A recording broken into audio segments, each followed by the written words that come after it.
Mungkin saya skip itu Amos. Bagian yang terakhir, saudara. Bagaimana, saudara?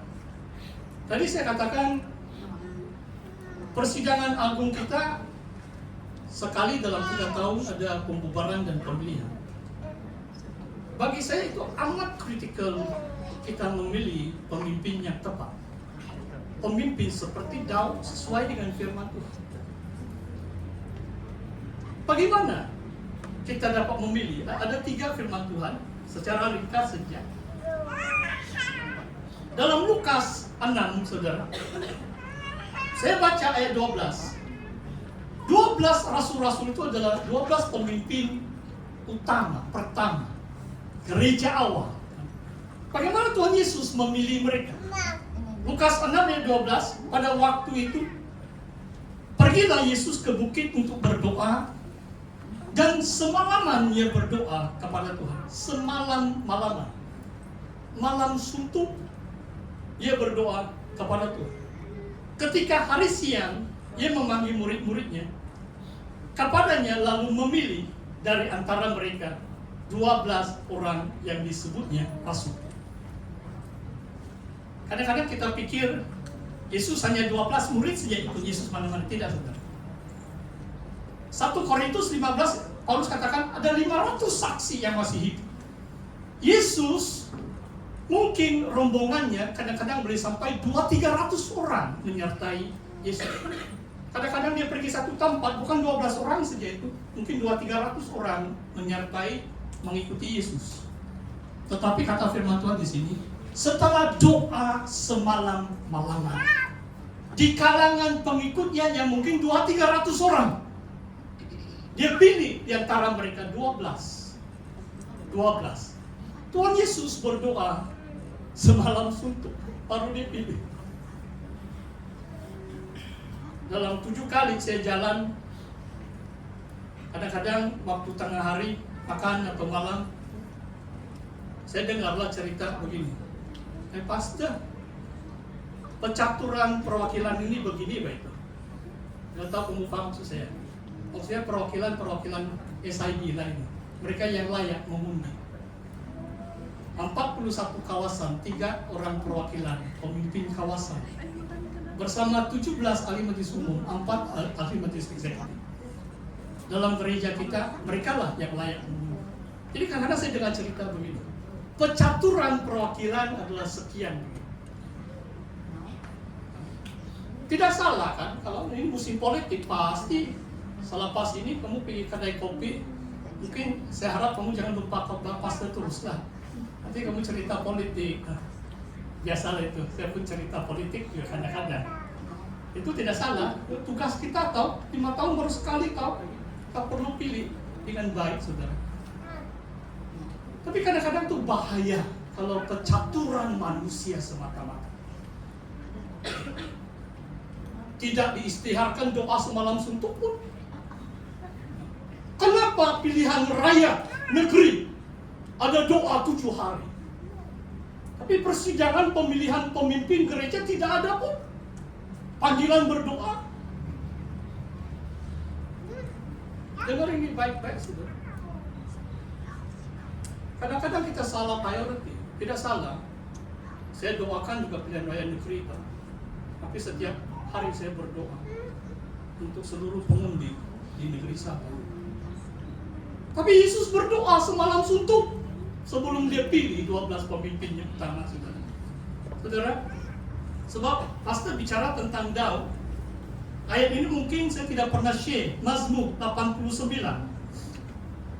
ayat 20. Mazmur 89 ayat 20.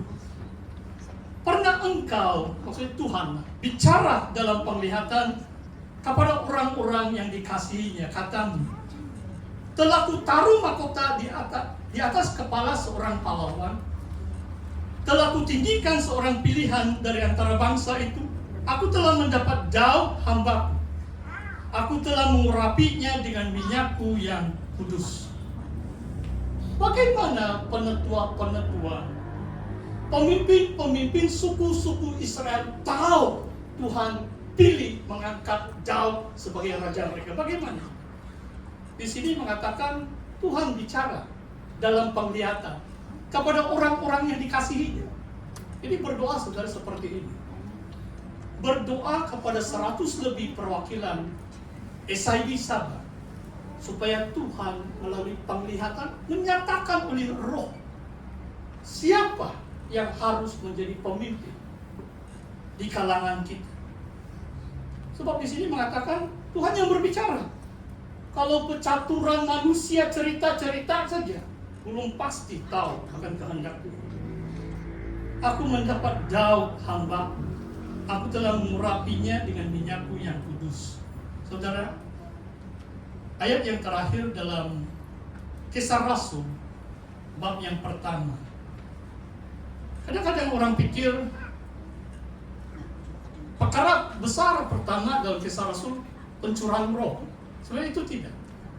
Perkara yang pertama yang disebut dalam bab yang pertama Kisah Rasul adalah pemilihan pemimpin untuk menggantikan Yudas Iskariot. Saya baca beberapa ayat.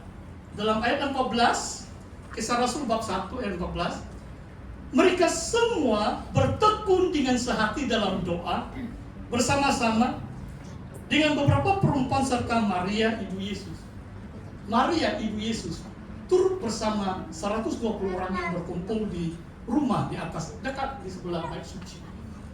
Dan mereka bertekun dalam doa. Apakah bahan doa mereka? Ayat 15. Mereka sedang berdoa siapa yang Tuhan pilih menggantikan Yudas. Tajuk di sini mengatakan Matius. Matias dipilih menggantikan Yudas. Dan saudara, saya baca masa tidak mengizinkan. Saya baca ayat 21. Kelayakan Rasul Matius yang menggantikan Yudas. Jadi harus ditambahkan kepada kami, ayat 21, seorang dari mereka yang senantiasa datang berkumpul dengan kami selama Tuhan Yesus bersama-sama dengan kami. Kelayakan yang pertama Rasul itu adalah sudah 3 tahun bersama Tuhan Yesus, bersama-sama rombongan melayani, lihat, mendengar ajaran Yesus, lihat Yesus melakukan mukjizat. Okay. Yang kedua, mulai dari baptisan Yohanes sampai hari Yesus terangkat ke surga, meninggalkan kami untuk menjadi saksi dengan kami tentang kebangkitannya. Dengan maksud orang itu setia sampai Yesus mati, bangkit, dia jadi saksi. Dia perlu melihat dengan matanya Yesus mati di kayu salib. Hari yang ketiga Yesus bangkit, kubur kosong. Dia layak menjadi rasul. Tapi waktu ayat 23, lalu mereka mengusulkan 2 orang, Yusuf yang disebut Barsabas dan juga bersama Yutus dan bernama Yutus dan Matias. Kadang-kadang nama orang Yahudi beberapa orang. Jadi ke-11 rasul ini mereka tidak begitu pasti. Ada 2 orang yang paling layak, 2 calon ini. Namanya Justus dan Matias. Apa yang mereka buat ayat 24? Mereka semua berdoa dan berkata, ya Tuhan, Engkaulah yang mengenal hati semua orang.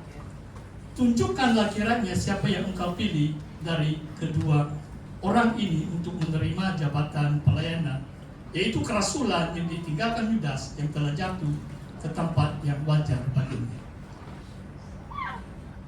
Mereka berdoa lagi, sebab hanya Tuhan yang mengenal hati manusia.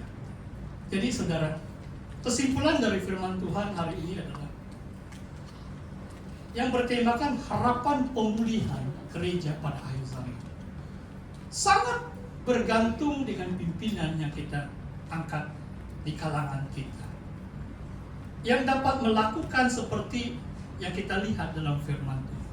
Orang yang adil, yang bijaksana, yang menuntun umatnya mentaati peraturan-peraturan ketetapan Tuhan, yang membangun semula pondok Daud, membawa umat Tuhan sungguh-sungguh menyembah Tuhan. Itu Daud, itu kelayakannya sebagai seorang raja.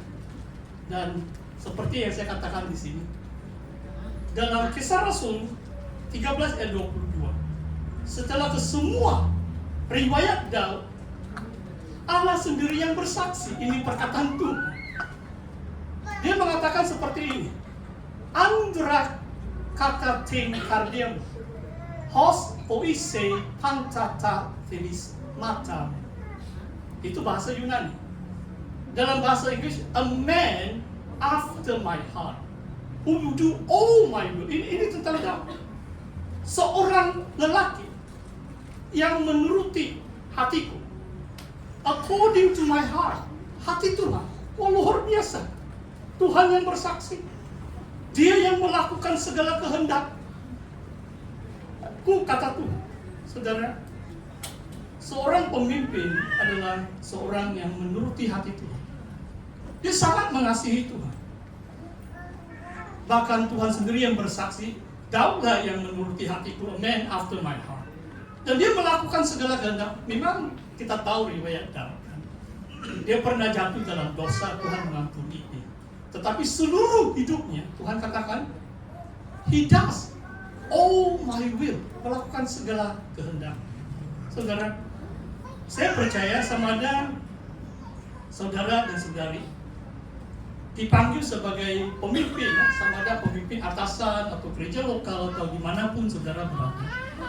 Saya percaya saudara dipanggil seperti Daud yang akan menuruti hati Tuhan. Setiap kita, setiap pribadi kita, Tuhan memanggil kita untuk menuruti hati, untuk mengasihi Tuhan sungguh-sungguh dan melakukan segala kehendak Tuhan dalam hidup kita. Mari kita berdoa.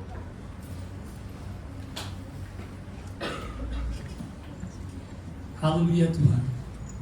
Saya ajak para pemusik, singers bersama saya di sini. Mari kita renungkan firman Tuhan hari ini. Terima kasih ya Tuhan, Bapa kami dalam kerajaan surga. Bapa, kami sudah banyak mendengar firman Tuhan.